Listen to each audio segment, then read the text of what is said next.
VGRT Gaming Podcast, episode 688, recorded on June 29th, 2023.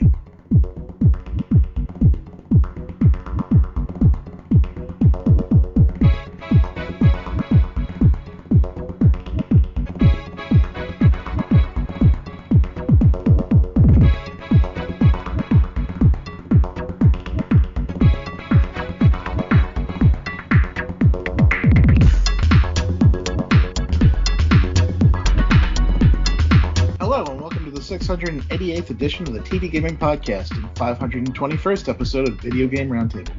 I am TJ Denzer. I am Scott Dirk. And I am Jonah Falcon. The VGRT Gaming Podcast focuses on game news from around the industry. Yeah, so we had to delay the podcast 2 days, and I'm glad we did because some news broke today, which is very interesting, and I know will please Scott to no end, and also TJ. So, just quickly, are you playing anything new? I've been playing a lot of Final Fantasy 16 this week. Okay, so Devil May Cry. Got it. I actually had a revelation about the game last night. It is a lot like Devil May Cry. What do you mean it is like it? It's also a lot like Asura's Wrath, which is also dope as hell. Because the developer did Devil May Cry, so it's Devil May Cry. With kaiju fights. Yep. But here's the thing. A lot of people are upset because a lot of people want to play a turn-based thing, and they actually forgot, oh, wait a minute, we better put accessibility options on this thing. So they did add some accessibility options. Because if you're someone who's into turn-based gaming and all of a sudden you have something that's Devil May Cry, you might not be able to play it because you simply are not able to play a game like that. Yeah, but Final Fantasy hasn't been turn-based in like 4 games. Yeah, you're saying that like it's a good thing. I am, because it's not a good thing. It continues to evolve and it continues to move. It's not a role-playing game at all. No, that's the excuse people are making.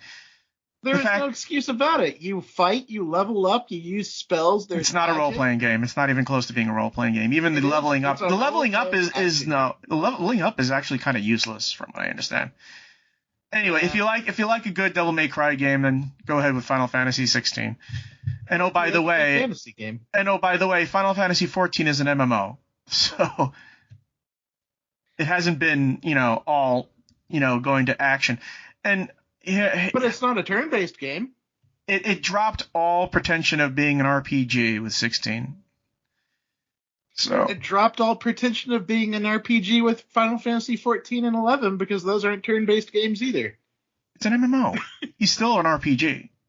Sure, but it hasn't been a turn-based game since Final Fantasy 13. And meanwhile, the Yakuza series is going in the opposite direction. And it's going from being a mostly action game to a mostly turn-based RPG. Yeah, and then they still do spin-offs where they have the action game Judgment. Yeah. Judgment, the Yakuza game that doesn't want to be called a Yakuza game. And they still do other spin-offs like the Ishin. Yeah, but they're going hard into the Dragon Quest style of gameplay right now. In the main line, yeah. Yeah. So, I mean, you might see people just saying, I'm done with Final Fantasy, I'm just going to play some Dragon Quest now. That's fine. There's so many other options now. There's really Octopath, there's Star Ocean, there's Triangle Strategy, Baldur's Gate 3. Oh, yeah, we'll be talking about that later. Yeah, but it's not. Those aren't JRPGs. Well, most of them aren't. Anyways, have you been playing anything new? Scott, are you still playing Trails? Still playing Tears of the Kingdom. It's a huge game. I still haven't finished the depths. It's just it's a big game, I mean, I guess I could just beeline the story, the main story arc, but I like exploring the world and all the side stuff and all the side content before I finish the story mode. So it's a lot to do. I'm not going to talk about it much, but rebooting Dragon Age Origins, I'm playing it for the first time on the Xbox 360 version, and it's kind of depressing that you can't log into the Dragon Age servers because now you can't do Dragon Keep. and I'm wondering how they're going to do it when Dragon Age 4 comes out. You know what I would like to see them do is just bundle all 3 games into one single game that's up to date for all platforms or current platforms. Anyways, we're going to move on to the quick news. Cities, and this is specifically for TJ, City Skylines 2 simulation is so realistic that all the young people are broke. Money will now be another element of AI pathfinding, and just like real life, younger people won't have much of it. So basically, money has become a utility in the way that water and power and waste is. So you're going to have the younger, I hate to call them Sims, but we'll call them Sims in this case, will travel less because guess what? They don't have any money. They have to be buried around. So yeah, that's one way that City Skylines 2 is advancing forward that really people did not, expect to see coming. Because City Skylines 2 is not going to be just City Skylines with better, graphics. It's going to be expounding upon the first game. Yeah, I remember seeing that trailer. It looked so detailed, and all the elements that they're including seem like a really in-depth city game. Well, they're incorporating a lot of the expansions from the first game. Like I could tell immediately they were doing the rapid transit. The rapid transit expansion is included in this version because you could see the the trolleys and the trains and the buses. Yeah, it's been really fun to watch everything they're coming up with as far as just like the technology that they're introducing to the game and the way it's being implemented. The traffic was the developments that they're doing on traffic was one that really caught my attention and sounded interesting because from what I understand, I heard that they're going to have accidents and pileups and traffic jams and stuff like that where you'll have to figure out how to deal with that and have to figure out how to make the roads in your city safer. Yeah. I just like the fact that I played the first SimCity, right? And I just love the fact that as we go through time, these cities are looking more and more and more like real organic cities. Not just plots of commercial, residential, and industrial districts. Yeah, it's been really fun to see the growth. I can't wait for this game. It's probably one of my most anticipated games of this year right now. Oh, me too. And especially since it's going to be Game Pass, which is exciting enough because here's the thing. There's a lot of people who are on the fence of playing a city simulation, right? And Game Pass is just going to add some new fans who didn't know what they wanted until they actually got to play it. Mm-hmm. It's quite incredible. And every time that we see a new reveal, it just peels back another layer of more incredible stuff that they're adding to it. Yeah. The FTC Microsoft thing is over, and I can't imagine the judge not blocking the injunction by the FTC because the FTC just embarrassed itself. I mean, the Jim Ryan emails in which he's saying, "Oh yeah, the Call of Duty thing is no big deal. I'll just talk to Bobby and Phil, and we'll hash something out." And this was before they said, "Oh wait, no, without Call of Duty, Sony will die." And some of the interesting stuff, like when you redact something, you better make sure it's redacted. That's why they don't use a Sharpie on it, because the original text will just shine through the Sharpie, so you knew The Last of Us 2 cost over $200 million to make, and it was in development from this and that, and all this other stuff. And the funniest part is Sony saying, Microsoft's offering them Call of Duty, and Sony says, well, can we have some of the Bethesda stuff? And it's like, no. Oh, yeah, we'll give you some Bethesda. Can we have some Naughty Dog and Insomniac stuff, too? And the funniest thing is the thing where some Bethesda employees were confused about why, Call of Duty was going multi-platform and they weren't. And the answer is very simple. Call of Duty right now is, for all intents purposes, a live service game. There's no way around it. Call of Duty is now a live service game. Single player RPGs are not. Yeah, and I'm sure to a certain degree it was mostly just Bethesda wondering why they couldn't easily put their games on other platforms. They could. Definitely. But if they're going to allow Activision Blizzard to do it, I'm gonna predict right. Wait, before you do, I'm gonna predict right now right now that Hi-Fi Rush is going to be on the Switch in a year. That's probably a fair prediction. There's no way that game's not going to be on the Switch at some point. And Microsoft and Nintendo have been very buddies, so you can see it happening. And, like, it was really interesting to hear all of the studios that Microsoft was considering buying. Like, we knew a lot of them. Of course we knew Microsoft might buy a Sega. Are you kidding me? Those two have been partnering ever since the Dreamcast era. When the Dreamcast went away, Microsoft and Sony were talking together, and that's why you saw so many, the NBA 2K and NFL 2K and Jet Set Radio Future. All these Sega properties are on the original Xbox. There's a reason for that. Sure. But at the time, like, you had people pulling up receipts that Phil Spencer adamantly denied any of it. And then, like, Square Enix, they almost pulled the trigger on going after Square Enix, and then decided that Square Enix wasn't doing enough stuff to be a good Microsoft studio. And that's when Square Enix decided to say, you know what, we're gonna. If you want to buy something from us, we will make it for you if you pay for it, which is why Final Fantasy 16 is a Sony property right now, because Sony went to say, yeah, we're going to pay for to develop Final Fantasy 16. And now in 2023, we've got Final Fantasy 16, we got Star Ocean on the way. Octopath Traveler was great earlier this year. They're cooking. Yeah, they're cooking both in the modern style and in, like, keeping up with trying to deliver revisions of classics to folks. And Microsoft I wonder what the landscape would look like if Microsoft hadn't made that decision back then. Also, the Microsoft obviously considered purchasing back Bungie, but here's the thing. Microsoft knows better than anybody what a hot mess Bungie can be, because they do not release anything on time. They're incapable of it. They make big promises and then go back on it. We saw it with Halo 2. We saw it with Destiny. We saw it with Destiny 2. They have big plans, and then they Peter Molyneux it. Yeah. Yeah.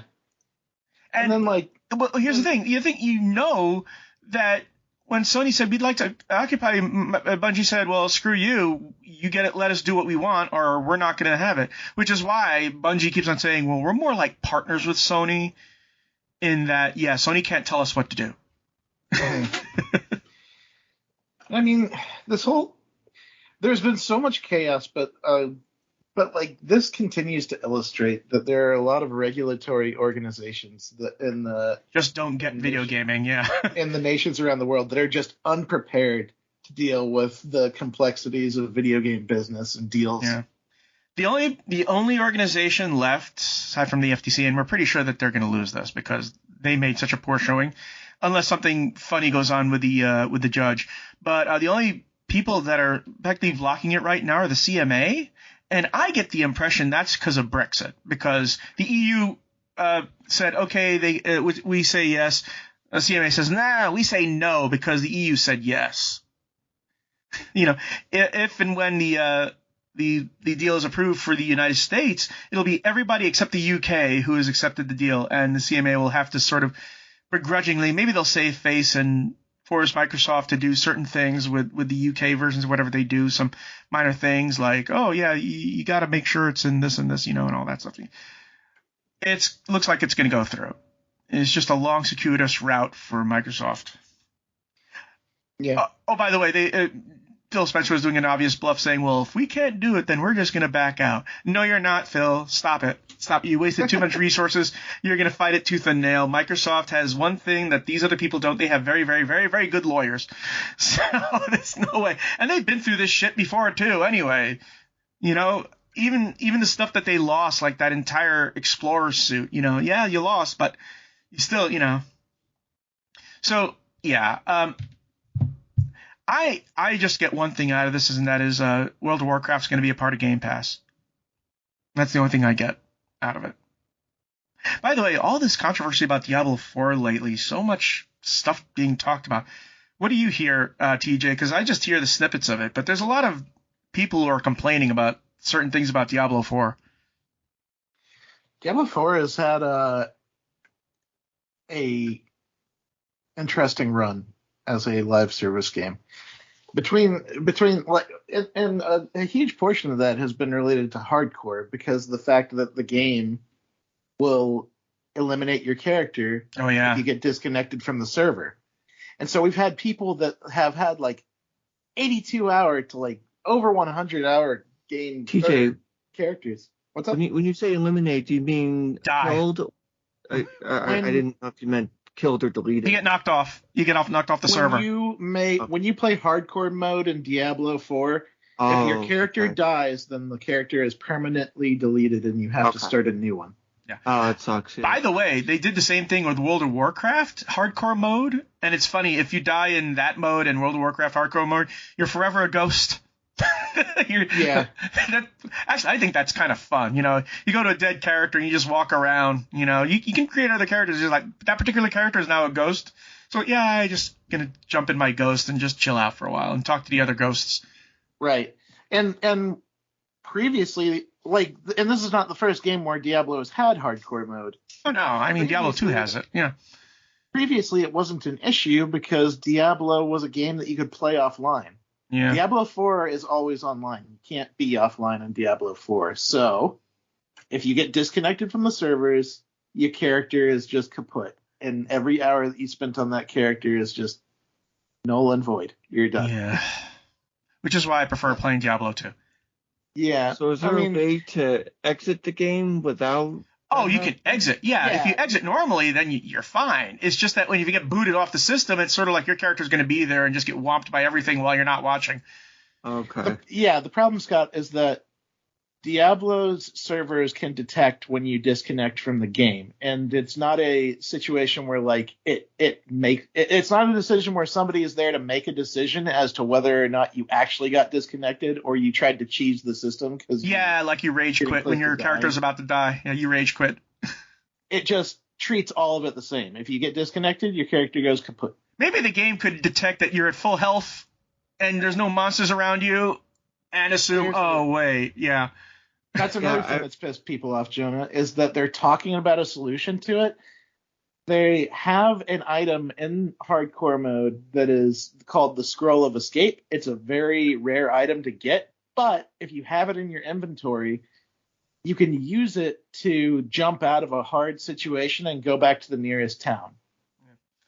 Yeah. And they're talking about like creating a system for Diablo 4 that would recognize when you've been disconnected from the game and use your Scroll of Escape to bring you back to town before logging you out. I have a feeling that that's another thing that people are hoping for this Microsoft Blizzard merger, because the fact of the matter is that Microsoft is trying to be more relevant, and part of that is that they're a lot more customer friendly. Now, I'm not saying that they're all lovey-dovey and they love you. No. They just know that in order to compete against the other console companies, they have to have something that the others don't. And one of the things the other companies don't have is customer friendliness, Mm-hmm. So they may tell Blizzard, listen, you're going to create an offline mode. I mean, it'll check to see that the person is, bought that copy of the thing, but they should be allowed to play their games offline, Right. And I was going to say the thing that pissed people off about this solution they talked about publicly is that they then followed up by saying that that's not something that they can do until maybe Season 2 of Diablo 4. And Season 1 hasn't launched yet. So it's really a non-solution for like the next 6 months. So what they're saying is they want to make their money back first before they start doing that kind of stuff. Gotcha. Right. It's ridiculous. My solution would be, well, guess what? I'm not going to play your game for another year.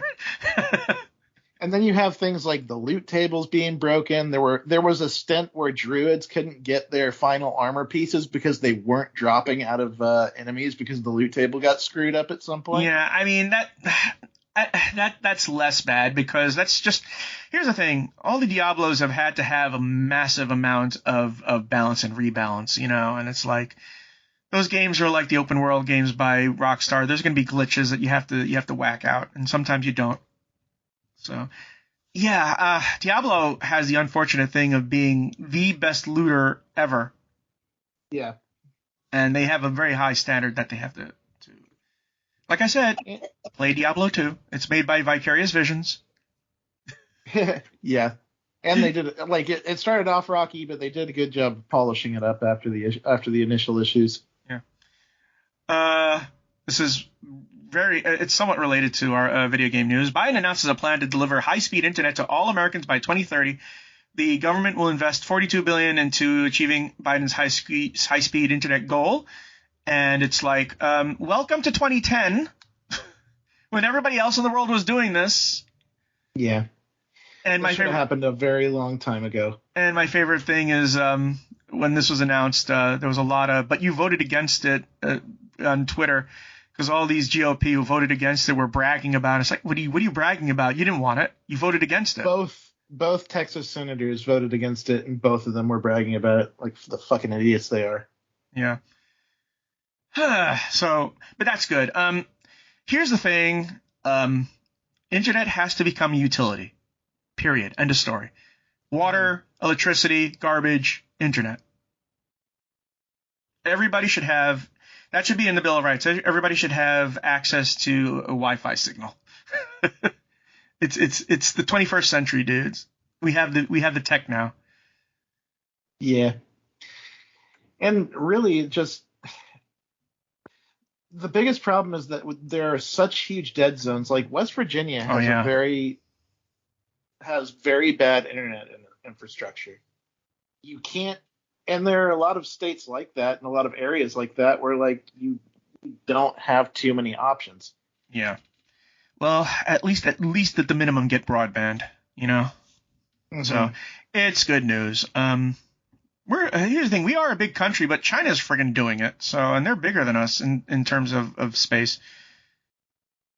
Although a lot of that space is empty space, we know, but still, a lot of the United States is empty space. If you've ever been to Montana, you'll know this is true. So yeah, everybody has a phone, you know. Everybody should have a high-speed internet too. Mm-hmm. Anyways, we're going to move on to game news. This was just posted today because Larian Studios posted a community update. Baldur's Gate 3 promises a level 12 cap, new races, 22 subclasses, and more. And this coming from PC Gamer. Larian Studios dropped a new community update today, revealing a new release date as well as a huge package of features that will be included with the full release. First off, the game's level cap, initially slated to be level 10, has been raised to level 12. For those unfamiliar with the TTRPG rule set, Baldur's Gate 3 is built up top. That's a huge deal. Dungeons & Dragons 5th edition only has 20 levels in total, so a bump from 10 to 12 is a huge power spike, providing casting classes with 6th level spells. Larian Studios dropped the why did it happen this way? Some of the spells include Planar Allies, Otto's Irresistible Dance, and Chain Lightning. Also mentioned are 2 new racial options, Half-Orcs and Dragonborn, the latter sporting 10 whole new draconic subraces. For those who don't know, you'll have White Dragonborn, Red Dragonborn, Silver Dragonborn, that sort of thing, and basically whatever dragons you are from, you know, that you're associated with, you'll have special powers. Like Red Dragonborn will have fire. Larian also, the monk will be dashing into the full release with 3 subclasses from the TTRPG, Way of the Open Hand, Way of the Shadow, and Way of the Four Elements. Larian also revealed a new playable character for your party, Karlak, a tiefling barbarian with a battle-scarred past. Just think a biker. A biker who likes punk rock. In addition, Baldur's Gate 3 has 174 hours of cinematics, making it more than twice the length of every season of Game of Thrones combined. On a side note, Baldur's Gate 3 is releasing a month early to avoid conflict with Starfield on August 3 on PC, and I love this part, and delayed until September 6 for PS5, which, by the way, is the same day as Starfield. So, but Sony isn't getting Starfield, right? No, Sony's not getting let's talk about these petitions. I think we talked about it last week, you know, how Starfield should be multi-platform. Even better, Starfield should be only PlayStation 5 because I'm insane and I don't know how companies work. I already have Baldur's Gate 3. It's in early access. That is really interesting about the level cap because I think it's also leaves open a sequel or expansion pack for you to be even stronger in that game.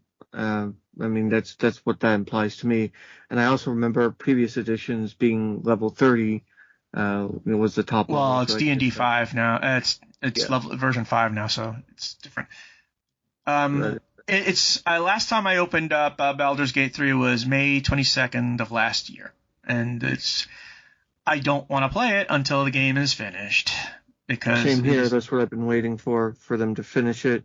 Yeah, but I actually have it, so it's sort of like I'm tempted to just play it. I'm going to go out on a limb here and say that when it comes to an RPG or a game that has a finite story, I don't really want it to be 155 hours long. No, it's 174 hours of cinematics. Just the cinematics, TJ. Yeah, this is a game by Hideki Kojima.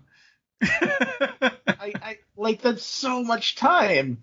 It also has enough dialogue it has enough dialogue. It has more dialogue than the Lord of the Rings trilogy books, twice as much. I will play a game for a very long time if I can. It'll be at bite sizes. You're not all 174 hours. Yeah, I mean, it's taking account of a lot of side quests, I'm pretty sure. Yeah. Yeah, but like, I don't know. That's a lot of hours. Personally, sometimes if the RPG is big enough, I like to just mosey on along in it. Just take my time, not bother, rushing through the main story quest, just enjoying stuff. I know I have over 150 hours in Zelda, and I know I had about 200 hours, or 150 to 200 hours in each of the Trials games. I had those are more comparable than the Zelda games. I had 500 hours in Skyrim. Well, yeah. By the way, I'm curious to see what the mods will be like for Baldur's Gate 3. Oh my God! That will be crazy. I'm sure there will be mods. I know it. You know that the first ones will be the nude mods. Yeah, of course. It'll be on release day. Bam! There it is. Hour 1. Yeah, we need some tits in this game. Come on. There'll be weapons. There'll be monsters. I'm sure people will find ways to put quests in there because they did it for. Of course, they'll put quests in there. They did fan-made quests. Yeah, of course. And so I'm sure they will do it for Baldur's Gate 3. By the way, on a related note, regarding Starfield, Phil Spencer Todd Howard sort of danced around the subject that yes, there will be a creators club at some point for Starfield. And remember the mess that was creators club in Fallout 4. I hope they handle it better. Yeah. Okay. Because they definitely need to let the mods just play with all those planets that they've made. And I'm sure people will make well, forget that. I want the people who are making these mods to make some money, Oh, okay. But yeah, there's a lot to work with. People are still finding stuff from the Starfield Direct that people didn't notice before. It's like they're pouring over that Starfield Direct like the Zapruder film right now. Anyways, we're going to move on to the next item. Go ahead, TJ. Minecraft's devs exit Reddit from PC Gamer. A post from a Reddit user bearing the name sliced_lime and a flare indicating that they are a Minecraft Java tech lead, almost certainly Mojang's Mikhail Hedberg, announced yesterday that Mojang would no longer be posting official content to Reddit in the wake of the platform's response to protests over changes to its API. As you've no doubt heard by now, Reddit management introduced changes recently that have led to rule and moderation changes across many subreddits, read the post, before announcing that those changes have led Mojang to no longer feel that Reddit is an appropriate place to post official content or refer to its players to. It seems to have been sparked by Reddit's crackdown on protests against the recent changes to its API that would in essence kill off third-party apps that let users access the site. Subreddit mods have spent the last few weeks mounting various campaigns against Reddit's corporate leadership, either going dark by turning on the subreddits they oversee into private invite-only communities, or else marking them as not safe for work, meaning Reddit can't sell ads on those pages. Yeah, I can just see it now. This is Super Mario subreddit. Well, it's now not safe for work. Right. Which is smart because ad revenue is how they make their money. I mean, it's like, we were sneaking in some porn between Mario and Pauline. Reddit responded by pressuring disgruntled mods and in some cases ousting and trying to replace them. In practice, the biggest impact of this departure will be the end of the subreddit's official changelog threads, where the subreddit's 7.4 million Minecraft fans and players can pore over official detail or updates in granular detail and offer their feedback directly to the devs who hang out there. Sliced Lime emphasizes that players are naturally welcome to post unofficial update threads going forward. You can always visit Mojang's official feedback site at feedback.minecraft.net, or else contact it via social media. Yeah, that's not quite the same thing as a Reddit thread, because when you post on a Reddit thread and you know the mods, the developers are there, you can have a lot more direct contact and because going to feedback.minecraft.net is kind of impersonal.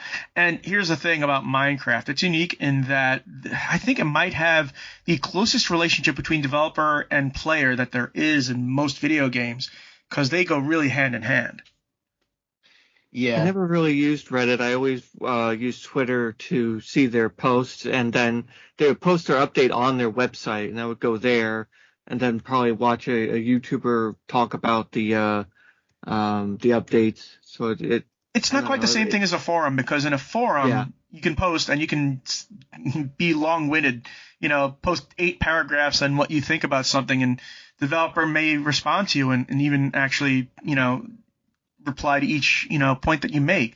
Maybe if you're nice, because developers won't react to people who are assholes. It's sad, and here's the thing, and TJ might know something about this, is having a forum is extremely expensive. Mm-hmm. And subreddit relieves a lot of that expense. Yes. And this is like the executives of Reddit have really screwed up bad.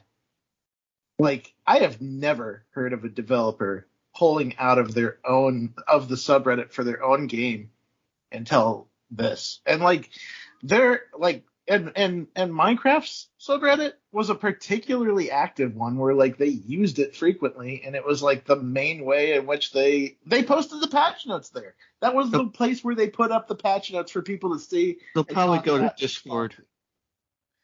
Discord has its own problems. No, they have their own site, right? They can post it. And 7.4 fans is quite the number for Reddit. Can you imagine if Minecraft decided, hey, listen, fans, can you black out for like a day? Like they did on Twitch. It's like, I'm pretty sure Reddit would feel the hit. That's insanity. Like, I don't understand how Reddit can look at the response to this and be like, no, like, and be like that Principal Skinner meme of, no, it's the children who are wrong. Yeah, I mean, they said that, it's still going to be an active site, because they said, you can just, if unofficial update, which means, you can cut and paste what we post, or post a link and you can discuss it there. But the fact that Minecraft itself, Mojang itself won't be posting there will be a big hit. Yeah, it's wild. It's wild to see how this is playing out, and I wonder, like, if Reddit continues to go down the path it's going down, I wonder if it'll eventually even be relevant at a certain point anymore, because they have pissed off a lot of the core base that made their platform what it is. Yeah. Moving on. Go ahead, Scott. Okay. Let's see. Next item. Bobby Kotick says Switch successor will be closer to Xbox One and PS4 performance. This is from Shack News. During the ongoing Microsoft FTC trial that Activision Blizzard CEO Bobby Kotick was called to the stand, he talked about Microsoft's recent deal to bring Call of Duty games to Nintendo consoles, revealing that he read about the agreement in the news. Even more notable, the embattled CEO had some intriguing details to share about Nintendo's rumored Switch successor. After an email between Bobby Kotick and Nintendo president Shuntaro Furukawa was shown in court, Kotick shared that he expects the next Nintendo console specifications to have closer alignment to the PS4 and Xbox One generation consoles. It's worth noting that while Bobby Kotick has expectations for what the Nintendo Switch successor's power will be, he admits that he does not have the specs. That's fine. That's fine. I mean, you still have a PS4 and Xbox One games coming out now. The thing that I would say is you better have some friggin' hard drive space. That's the only thing I think a lot of Switch owners want is space. I I've been talking about this with my colleagues, and one of them mentioned in particular that if the next Switch isn't capable of supporting 4K, that's going to be a huge and stupid miss by Nintendo. I don't think it's important. I think it's important that you be able to have a large, I think it's important. Space. I want it to support 4K. I want it to be on the same fidelity.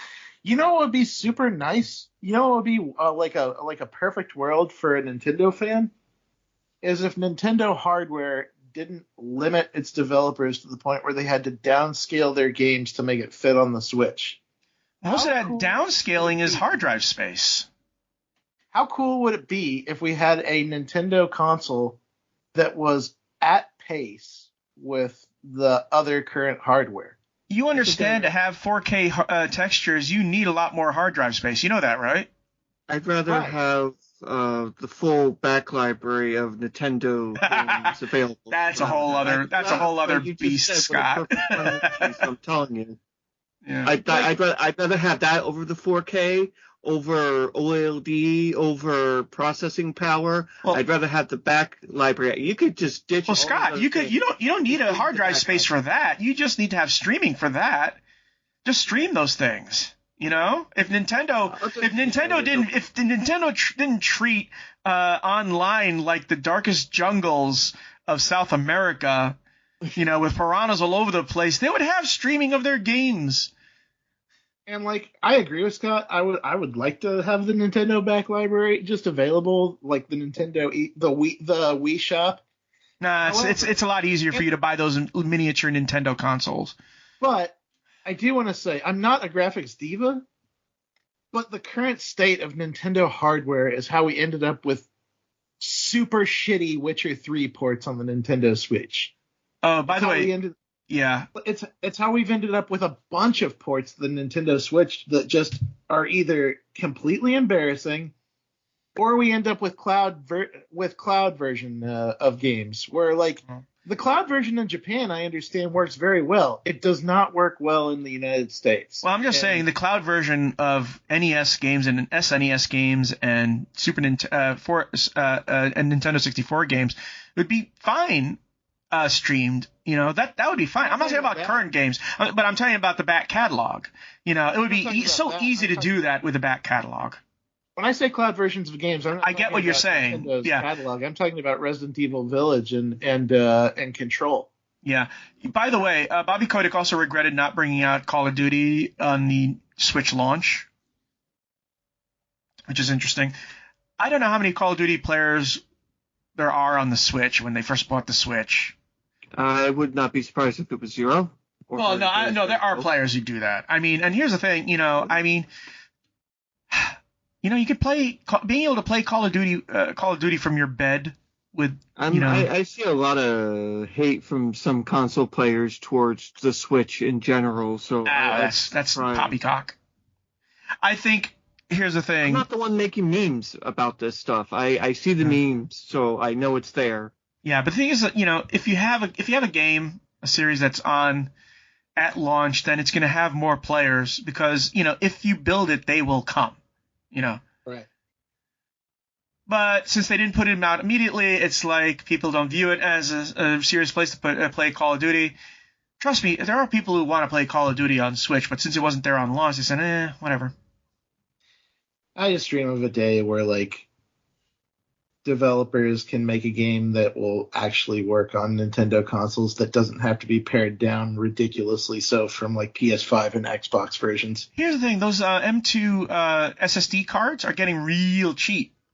And you can just slot one of them in the next Switch, just slot a 2 terabyte or 1 terabyte thing right there in the Switch and boom, you can have your 4K whatever.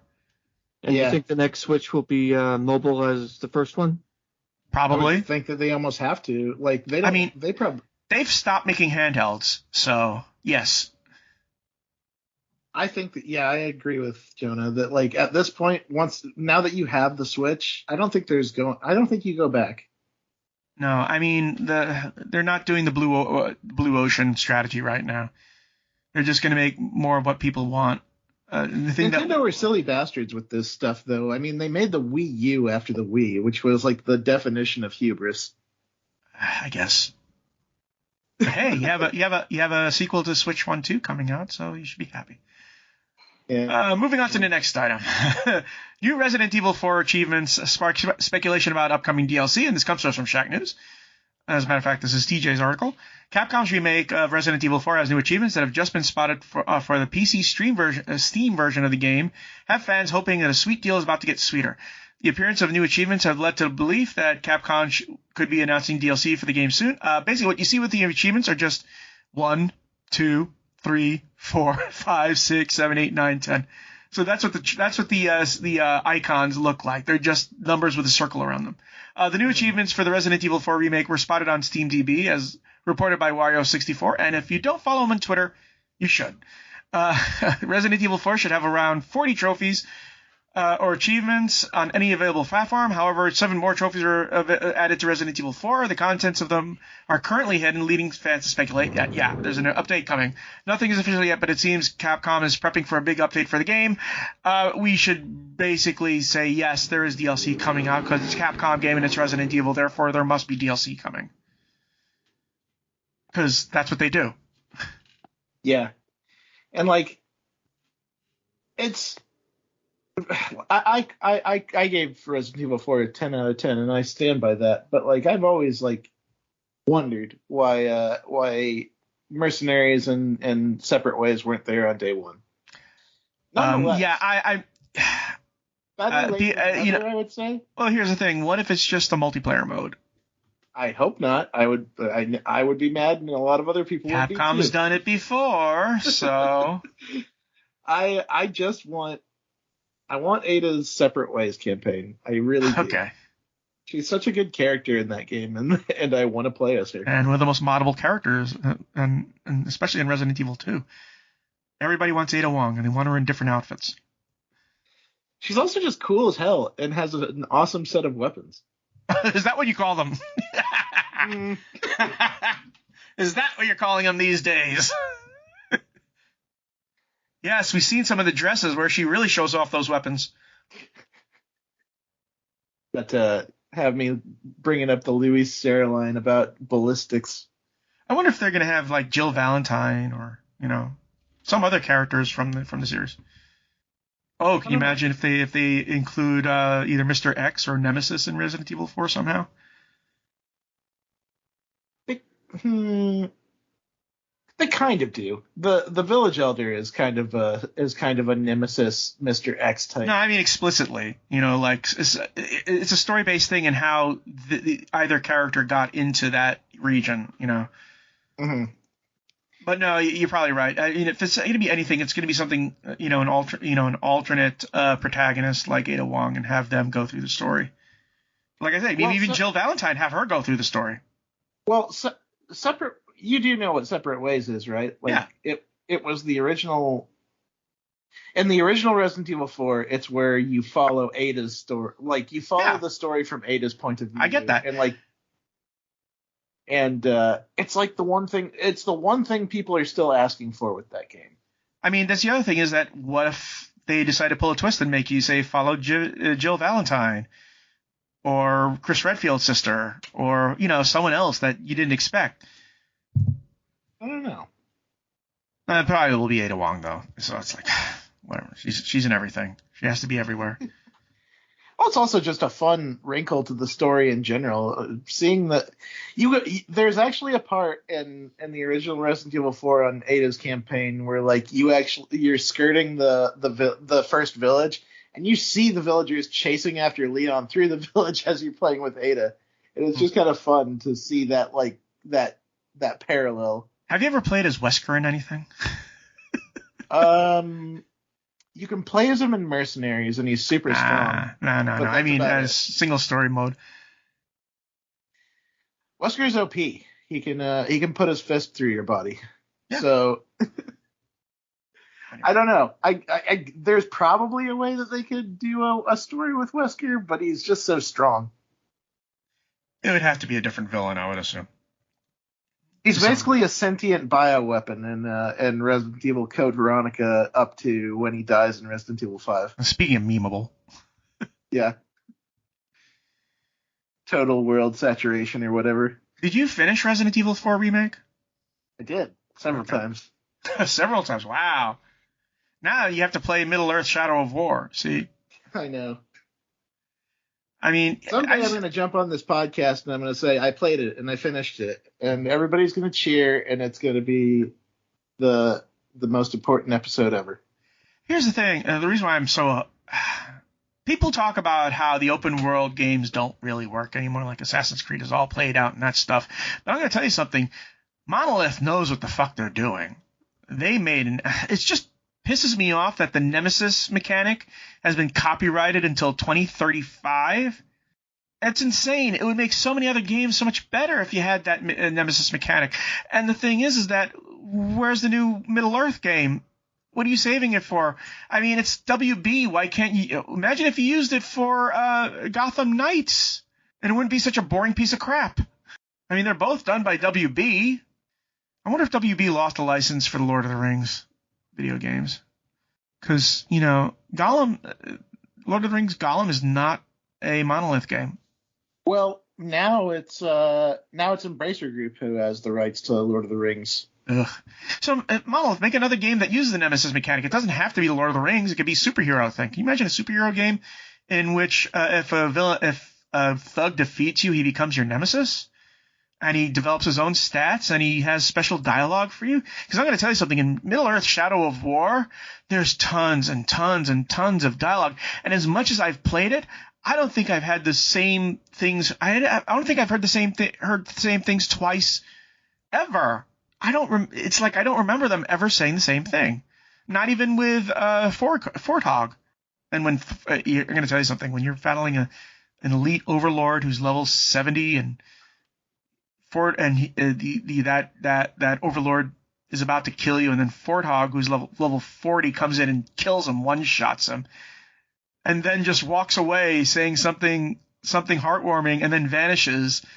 It's like it is always a hell yes moment, even though he basically did your work for you. It's like you're playing the final boss of a game, and all of a sudden another character comes in and kills him for you, and then walks away. It's still awesome.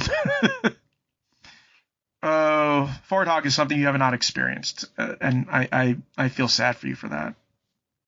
Yeah. There's so many YouTube videos of Forthog. Someday we're gonna have a dead year for games, and then I will catch up on my backlog. It was a dead year for games. It was last year. No, but last year had good games, and this year it didn't have awesome games. Come on. The year that had Elden Ring. Yeah, and that we had let's see, I had Rise of Power 3, Rise of Third Power, Chained Echoes. Who? Those came out last year. Oh, Tunic came out last year. Oh, that's an indie game. They're about big games. Big games. AAA. And Shadow of War is that's the thing, is that you don't care, so I'm going to tell you right now, here's the thing. Instead of playing Assassin's Creed, you could have been playing Middle-earth. Because Assassin's Creed sucks. Big time. I don't like it. I'm holding out hope for Mirage, since they say it's going to be a small scaled, which means it's going to be a lot more dense. And I'd rather have a small game that's dense than a big game that has nothing to do, which is why I don't play Elite Dangerous anymore, and which is why I don't play No Man's Sky anymore, because it's big games, but there's not much to do. Which is why I'm looking so forward to Starfield, because it's going to be just 1,000 planets. 100 of them are going to have life, and they're making sure that there's plenty of stuff to do on these things. Yeah, Starfield's definitely going to be a time sink game as well. Oh, yeah. I'm sure, hundreds of hours. And like I said, I hope the Windows version will have plenty of mods, because the thing is that it's the Steam version that's going to have the immediate mod community. I don't know how it works. I mean, they have Creators Club, so if you play Fallout 4, even on any console, you'll have access to it, right? But this is just so, I don't know. Like I said, even if it only provides 75% of what we're expecting, Starfield's going to be great, because this is a game that's being produced by Todd Howard. So it's like Fallout 4, Elder Scrolls 5, and I don't love Fallout 4, But on the other hand, there's a crap ton to do in it, and I do occasionally replay it because I love the story with you and Nick Valentine. I mean, I don't give a shit about Piper. Go away, Piper. I don't care about you. I prefer Nick. Nick's my companion. Oh, by the way, the one thing that I like that they're pulling over from Fallout 4 is that they're gonna have a library of last names. I hope Falcon is one of them. Yeah. It's a bird, Bethesda. You don't know Jonah, but you know Shithead. Yeah, I remember your rant about Falcon not being in Fallout 4. No, Jonah was not in Fallout 4. But Shithead, Pisser, Dumbass, those are all names you could be named. But it seems like it's going to be last names in Starfield, since Todd Howard, they called him Howard. I don't know. See, Todd Howard, there's 2 first names as a name, but I think it was implied that the last name is what they're going to call you. So Falcon, please be in there. It's a common Spanish name. Although, watch this, they just pronounce it as Falcon. I'll take that. I'll take that. Even mispronouncing my last name. I'm gonna go on Twitter right now and say, Todd, put Jonah in the name file and Falcon in the name file, please. I don't like being left out. I know you like to do the jokes like having someone named Dickwad, but I want my name to be there. By the way, do you know that for a long time I was not able to put Jonah Falcon in NBA 2K because it was obscene? Because it was me. I should reflect them. Hey, listen, that's my name. I'm not obscene. Oh, by the way, speaking of Falcon, I liked, what's it called? I should have said this before, but when you maximize your punching ability, you basically Falcon punch everybody. Especially on low gravity thing. I saw one on someone give a wallop on a low gravity planet, and he just went flying like 50 feet in a big arc. That's one of the things, by the way. All the and they were talking about this on the Direct. All the planets also calculate what kind of surface it's going to be. So if you have something like a low magnetic field that's cold and and all that stuff, it'll be different than something which has a strong magnetic field and has and all that stuff. Because if you have a low magnetic field, you're not going to have water because it's going to be blown away by solar wind. So it's just September 6th is a long time from now. It's it's 3 months. Wait, July, August, September. Yeah, it's 3 months, but still, I want it now. I want it now. Of all the things that have early access, why don't you make Starfield early access? Although since I pre-ordered, I get 5 days early access. Big whoop. Yeah. Oh, Starfield. I hope you're everything that I want. Before we go, can I add one more thing to the bunch? Go ahead. Jonah, did you see? Jonah and Scott, did you see that Annapurna Interactive did their showcase today, and they're doing a new Blade Runner game? Oh yeah. So they're doing a new Blade Runner game. It's Blade Runner 2033 Labyrinth. It's going to be set between the 2 movies, and it's one of the first games that has ever been developed directly by Annapurna Interactive. Okay, but it's also like there's people that have worked on What Remains of Edith Finch and. Well, here's the thing: when you have an Annapurna game, you know what's going to happen, right? They're going to get all the big name actors. Yeah, story heavy, big name actors. It's going to be. I'm willing to bet you it's going to be practically a visual novel. What do you want out of an Annapurna Blade Runner game? I want what I got out of what's the name of that game again? Not 12 Minutes. God no. I want the artistic escape. That's what I want. I'd want it to play like the Shadowrun on SNES. I played the first Blade Runner game. Do you remember that one? It actually had Breon James and Joe Turkel doing voice work for it. And one of the things that was interesting was that it was always it had a randomized thing. So it always randomized who was human, who was replicant. So you always had a different ending. That's my wish list item. Yeah. I don't know what this game is going to be like, but I hope that they keep that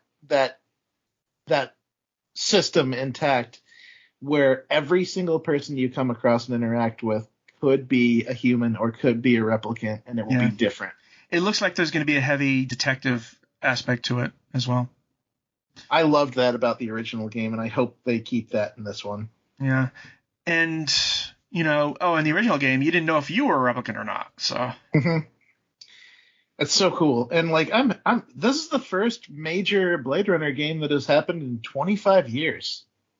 Huh. Which is weird to think about because Blade Runner is such a beloved sci-fi series. Well, that's just the point now, isn't it? It's if you're going to do something beloved, that's why you don't have many 2001: A Space Odyssey games. You don't have a lot of Citizen Kane games. That's true. How are you going to do it? I mean, okay, to be honest, the Godfather games are pretty good. But they found a way to do that in the Scarface games. Basically, they made it Grand Theft Auto, but still. I mean, if you wanted to do a Citizen Kane, you could make it like a point-and-click adventure game. Nah, that would be boring. Actually, I think it would be sort of like a tycoon game. This is cool. Like, I'm really happy to see that that Annapurna is going to take a crack at Blade Runner. It's going to be interesting to see where they go with the story since they're set quite a distance between the first film and the second film. Yeah, I gotta see something here. Because they have to tell us who's writing the damn thing. Okay, oh yeah, Chelsea Hash, who did What Remains of Edith Finch and Solar Ash, which tells me nothing because those two games are not exactly the same genre. But, no, they're very different. But, on the other hand, you can always... So... I just want a new Labyrinth game. I played the original adventure game on the Commodore 64, which began with you going to the see the movie Labyrinth, and a nerd kept on peppering you about she should have never eaten the peach. Well, I mean, Bungie's remaking Marathon, so I suppose anything's possible. Oh yeah, there's a lot of angst about that going on. That's the other thing that's going on with Destiny.